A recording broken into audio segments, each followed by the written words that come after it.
Summer is here, and as are summer vacations, and it is an exciting time for children, and it sometimes can be a stressful time for parents. So I'm here to be your fairy godmother. No, not really, but I'm here to help you with activities, because over the years I've been really excellent, if I may say so myself, in engaging not just my kid but other kids too. And now a lot of parents are like, what do we do? How do we keep them engaged? And earlier, of course, you had summer courses, summer classes, but I'm here to solve all your problems, because I'm here to give you a lot of things that you can do this summer to help your kid be engaged, activities which you can have your child or children do alone or with you. A lot of times what happens with me is I cannot always give like 24 hours a day to my child. I know in an ideal situation that happens, but there are many times when we need to find things that our children can do on their own, and and also we can do with them. So here is the video where I'm going to be talking to you about 5 activities. 5 main activities. Of course, there'll be many more, but stick on till the end, because I'll be giving you lots of tips and tricks. So, get your snack, get your drink, get your chai, get your coffee ready, because I'm going to take you through how to spend or maximize your summer vacations with your kids. Now, activity number 1, a lot of you may love, a lot of you would be like, what, is books. Now, I was an avid reader till 3rd grade, and then TV came, and then I was like, books, go away. But over time I have understood, of course I'm an English lit student, so I have to say that I love books. But sometimes the adaptations of the books are better, I have to admit. But anyways, books are a great way to engage your children in this holiday, right?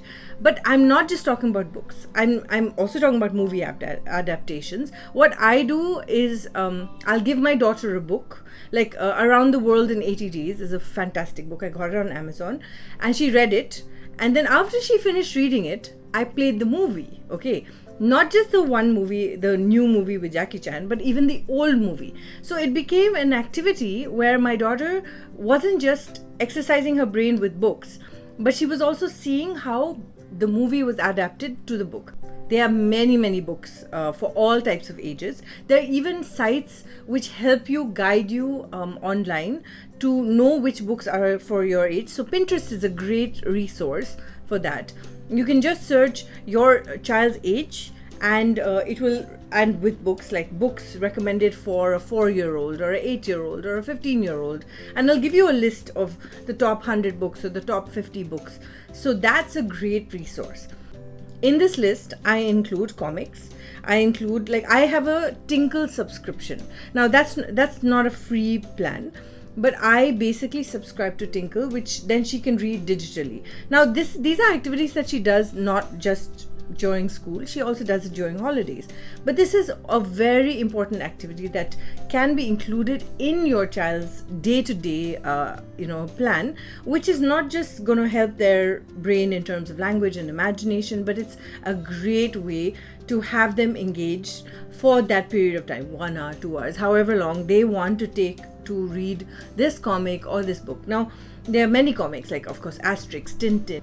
So find what book suits your child, what your child enjoys reading. Like, don't, one important thing about books is that don't impose hard books on your child, because they'll start hating books.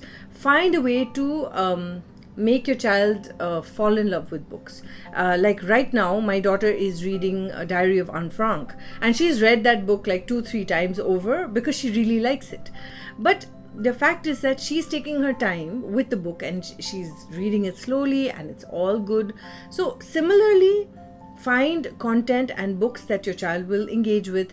The reason I introduced Diary of Anne Frank wasn't just because it's a classic, it's literary, but my daughter suddenly got interested in writing a diary in the beginning of the year. So when she started writing a diary regularly, I was like, hey, this is a nice way to kind of mesh activities together. Another fantastic way to introduce books to your children or child is Audible. Now, Audible is I don't know if a lot of people talk about Audible for kids, but Audible has a fantastic range for kids literature. They've got a fantastic VO range, and I have enjoyed children's books in Audible. So check that out. I'll leave a link below for Audible plan, so you get your free period if you click on that link. If you want, if you don't, I mean, that's fine. But Audible is a fantastic alternative if your kid is just like anti-reading. But listening to books is a really fun way to engage with the words and also with their imagination. So check that out. That's activity number one, books. Now, YouTube is a fantastic way to kind of get into understanding small courses that you can do. However, recently I have discovered Skillshare. So again, I'm going to leave a link to that below. Skillshare is a little more fine-tuned when it comes to courses, and when I got into Skillshare, I liked it so much that it was almost holidays. So I told my daughter that when holidays begin, she can choose any topic she wants to do, but the rule is that she has to finish one course and then move on to another. She can't do like 20 courses because kids don't have the attention span. I mean, adults don't have attention span. But what I've realized is that if you say, okay, choose wisely and choose this course, even them finishing a course and then moving on to a new course is a really cool way to engage. So YouTube and Skillshare are the two places where I go to learn attend classes and learn. Skillshare is free for some classes, but the premium plan is not that expensive, and like I said, I'll share a link so you get at least 14 days free. So you can check out if that works for you or not.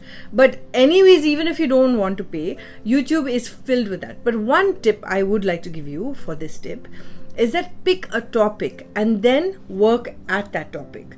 Don't just be like, okay, watch videos. No. Say, okay, if you ask your child, what do you want to learn? The important thing is not to just say, oh, go and watch videos. The important thing is to pick a specific topic per week or per month if you have many months. But I would say pick a topic per week.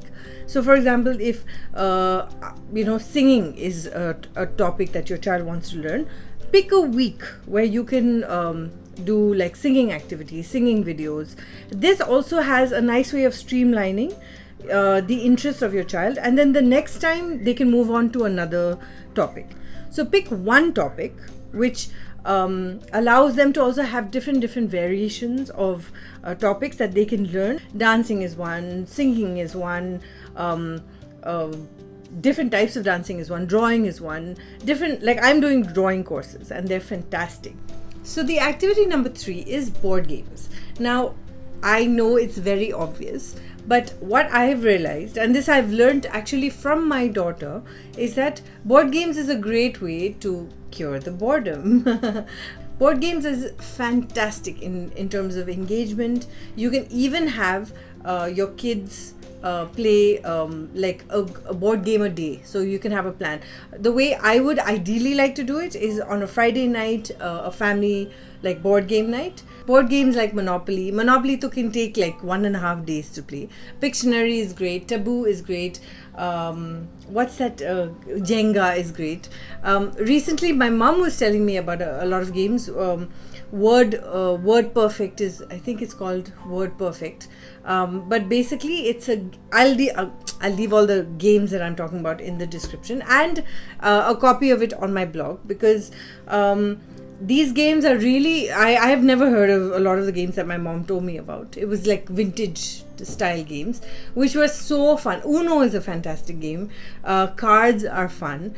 So board games is a fantastic way to engage your kids or kid during the summer holidays. Summer holiday activity number 4 is planning a family project or an activity.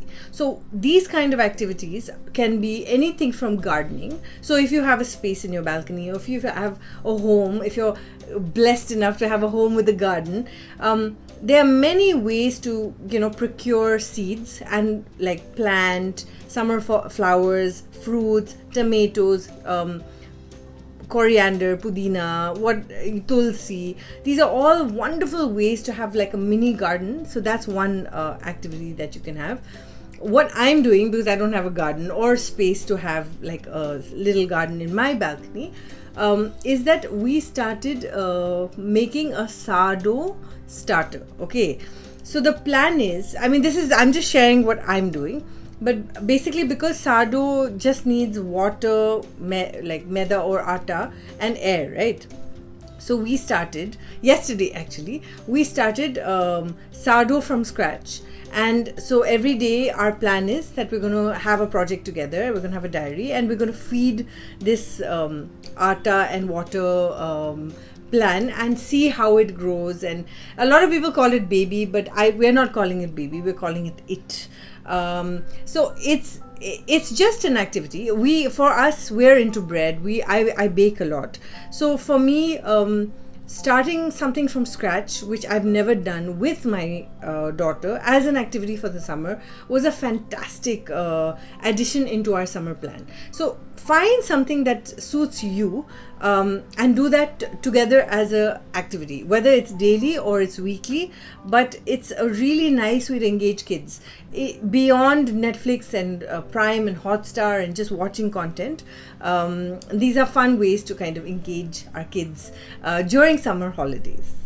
And finally, number 5, plan a adventure. Now, I know it's very hard to plan an adventure. Tickets or flights or holidays or lockdowns and all of that is always trapping us. But there's nothing that's stopping you from so obviously lockdown is stopping you from getting into your car and going to a destination. But just in case, during the summer holidays, things do open up, I will give you one idea. What we do sometimes is that we have like a loose location in our mind. Okay, like our last adventure was a while back, but it was Palghar. So pick a location and plan an adventure. So even if it is a simple thing like going to a grocery shop to get your essentials. Okay, so we even do stuff like this. So we say, okay, we're going to the grocery shop to get essentials. So we're going to plan an adventure. Whether you're like, recently we drove to Palghar and we didn't know the way. We said, okay, we're not going to use Google Maps and we're just going to get lost in directions. And we got lost for a while, and that was super fun because eventually we discovered a beach. Recently we again within Vasai where we live said let's just get lost. Of course you can't always do that, but sometimes if you have a bike or a car, you can go for short drives to have that adventure and still make your child feel like it's not just home times. So take your child along for your errands. Of course, be safe. Masks, all that is important. Go for a short drive and come back, and that can be also a mini adventure. But a tip, the final tip, like a bonus tip, isn't just that go and have an adventure.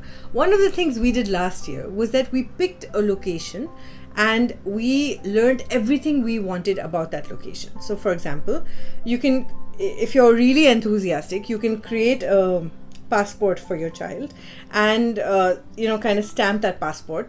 So you can choose each country. So how we did it was that we chose a country a week. So every week was a new adventure. So there are so many videos, so many drone shots, so many ways where every country in the world, I think, has at least 20 or 30 minutes of drone shots of that country, information.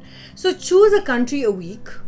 This is what we did, and it was super fun because my daughter had a little passport and she had a stamp, and then she would just go on YouTube and she would watch Netherlands or Antarctica, and then there were so many videos teaching us about Antarctica, teaching us about the wildlife, the land, the temperatures.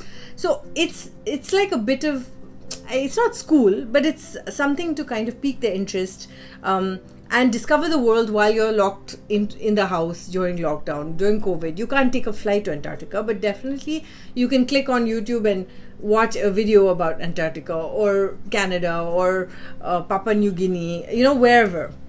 So those are my tips for summer holidays. I hope this helped you. I hope it can really benefit you as parents or as siblings, if you're such an invested sibling that you're taking care of your kids, your brothers and sisters. But these are fun activities that you can do during the holidays to engage. But I will, this is not a tip, but allow your kids to be bored. It's nice for them to be bored, at least for 30 minutes every day. We had one funny instance where my daughter just constantly needed to do things, and I said, for 30 minutes just sit and do nothing. And it was really difficult for her, but she did nothing. And I said, if you want to do deep breathing, and that's another thing, you can do many things like exercise and deep breathing and jazzercise, aerobics, cycling if it's within your safety zones, badminton. So I haven't dwelled in all those things, because obviously I'm pretty sure you already have a plan for your kids. But I hope these 5 things were new and they helped you, and they will help you through the summer. Let me know in the comments what your summer ideas are. I would love to know, because I'm a parent also, and I would love to know unique ideas that other parents do in their homes. Okay, thanks a lot for joining me, and I will catch you in the next video. Till then, be safe, be responsible, and have a great summer.